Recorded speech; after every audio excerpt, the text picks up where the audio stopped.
In this video, we're unlocking the 13 timeless principles from Napoleon Hill's Think and Grow Rich, the blueprint followed by millionaires, visionaries, and empire builders for over a century. Mastering the mindset of wealth is a journey, and that journey begins with the first principle: desire. Not hope, not a wish, not the vague someday dream you scribbled on a napkin. I'm talking about white-hot, obsessive, burning desire. The kind that keeps you moving when there's no applause, no money, no proof. The kind that turns every no into fuel, every failure into fire. Hill called it the starting point of all achievement, because without it, the engine of creation never turns over. You must want it, desperately. Not like a child wants candy, like a man dying of thirst wants water. Desire is not a feeling, it's a vow. The second you choose it, really choose it, you've already begun to change the world. But desire without direction is a spark without oxygen. That's why the second principle is faith. Faith is not just belief. It is belief made muscle. Belief that acts, even when the facts say otherwise. When the bank account says zero, when the odds say impossible, when your past screams, you're not good enough, faith whispers back, I am already becoming what I seek. You must see the invisible before you can create the visible. Every fortune began in a mind that refused to back down. Edison failed 1,000 times. Ford was laughed out of meetings. Oprah was told she'd never make it on television. But their minds were rooted in faith, not fear. Faith backed by emotion. Faith reinforced daily through repetition and vision and thought. That leads us to the third principle: autosuggestion.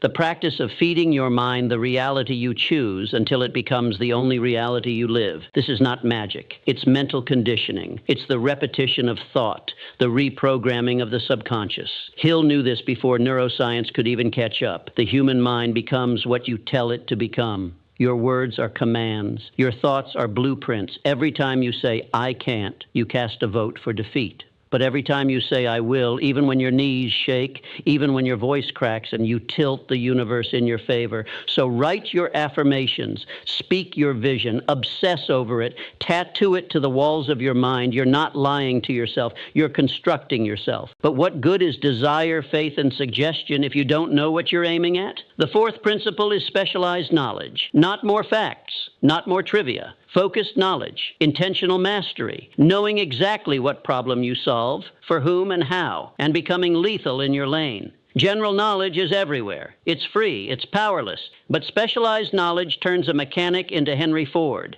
turns a dropout into Steve Jobs, turns a dreamer into an empire. The world doesn't pay for potential, it pays for precision. And yet, knowledge without direction is wasted power. That's why the fifth principle is imagination. Every building you see was once invisible. Every company, every invention, every dollar, all of it began as a flicker behind someone's eyes. And the more vivid the imagination, the more inevitable the reality. You've been taught to stay realistic, to stay grounded. But no skyscraper was ever built by a man staring at the ground. Imagination isn't child's play. It's the workshop of the soul. It is where your spirit designs the future long before your hands ever touch it. Use it recklessly. Use it intentionally. Let your imagination be the architect and your belief be the builder. And then move.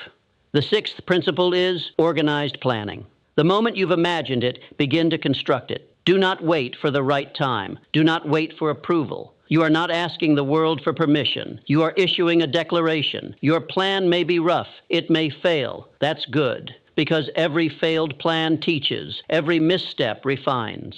Hill knew that even the best plans are useless without action. But even the worst plans, if executed with obsession, can open doors others only dream about. Riches are allergic to passivity. They are attracted to movement. So write the plan. Break it down. Take the first step, then the next. Let your vision pull you forward with gravity stronger than fear. But here's the truth they never told you. No matter how smart, how driven, how brilliant you are, you cannot do it alone. That brings us to the seventh principle, the mastermind. No one gets rich alone. Every empire is built on alliances. Every fortune stands on the shoulders of connection, of influence, of aligned minds working in harmony toward one goal. Your environment is either your rocket fuel or your anchor. You need voices that elevate you, people who see the vision and sharpen it, friends who don't let you quit, mentors who tell you the truth, partners who remind you who you are on the days you forget. Isolation is the enemy of transformation.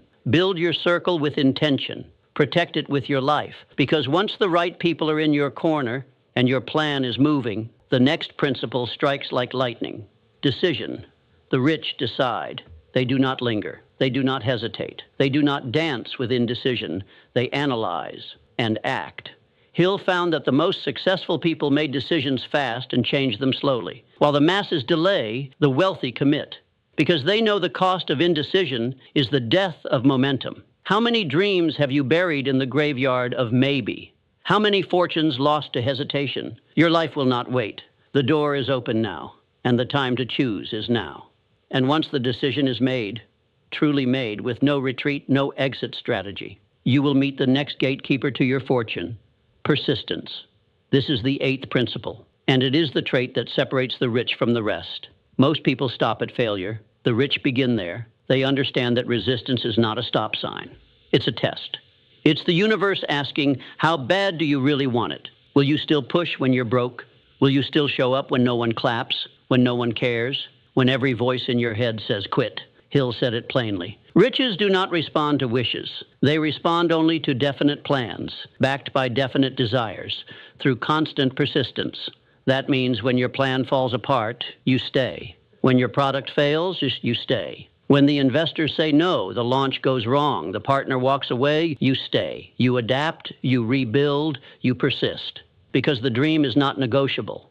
And if it's not negotiable, if you've chosen the path and won't be turned around, then you must face the 9th principle, the power of the subconscious mind.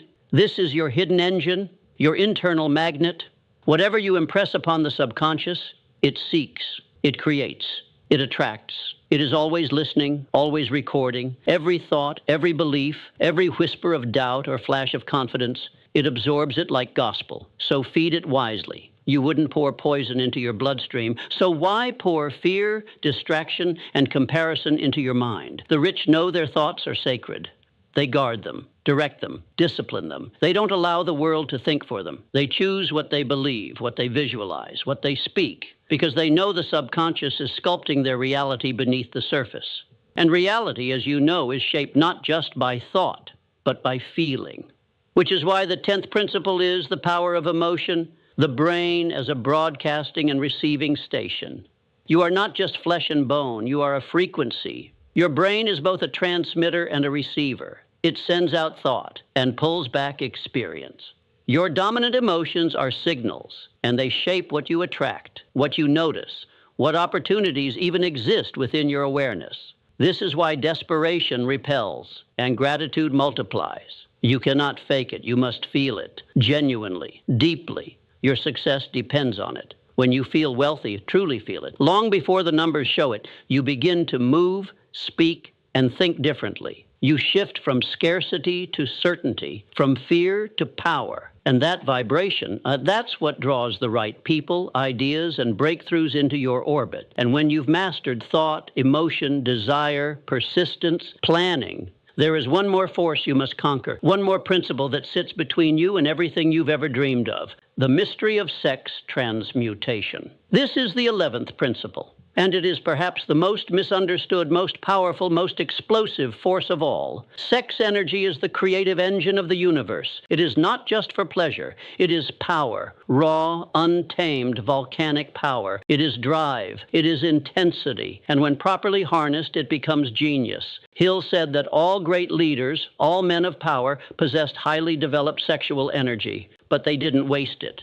They transmuted it. They redirected it into business, into ambition, into art, into purpose. Every time you channel that energy into your mission instead of temporary pleasure, you elevate your frequency. You create instead of consume. You rise instead of retreat. This is not about repression. It's about direction. Energy, when focused, becomes wealth. But even with all this, even with desire, faith, imagination, persistence, and a mastermind, there's one silent assassin that still kills dreams every single day: fear. That's why the 12th principle is the 6 ghosts of fear, and they are your final enemies. Fear of poverty, fear of criticism, fear of ill health, fear of loss, fear of old age, fear of death, Each of them lives in your subconscious. Each of them whispers, stay safe, stay small, don't risk, don't stand out. But fear is a liar. Fear is a prophet of failure. And until you confront it, it will control you. You cannot think and grow rich while being controlled by fear. You must expose it, laugh at it, replace it. When fear says, what if you fail? Answer, what if I fly? When fear says, you're not good enough, you say, I am becoming more than enough every day. Your mind is your kingdom. Fear is a traitor inside the gate. Cast it out. And when you do, when you've aligned your thoughts, your vision, your energy, your belief, the final principle activates, the sixth sense. It cannot be forced. It cannot be faked. It arrives when the rest of you is aligned. It is the whisper of intuition, the flash of genius, the perfect moment, the gut instinct, the decision you make without knowing how you knew. This is the voice of divine intelligence, and not religious, but universal. It comes to those who listen, who prepare, who trust.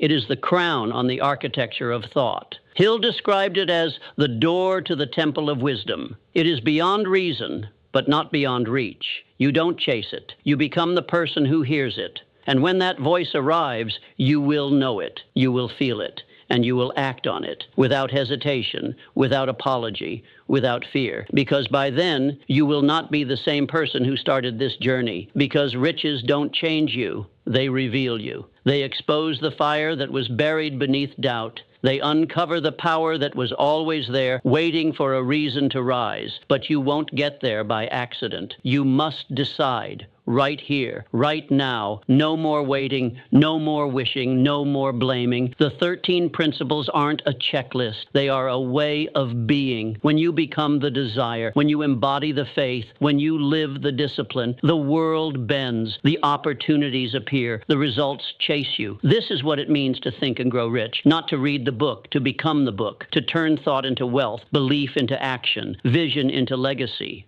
And when they ask how you did it, you won't say luck. You won't say chance. You'll say, I decided, I became, I rose rich.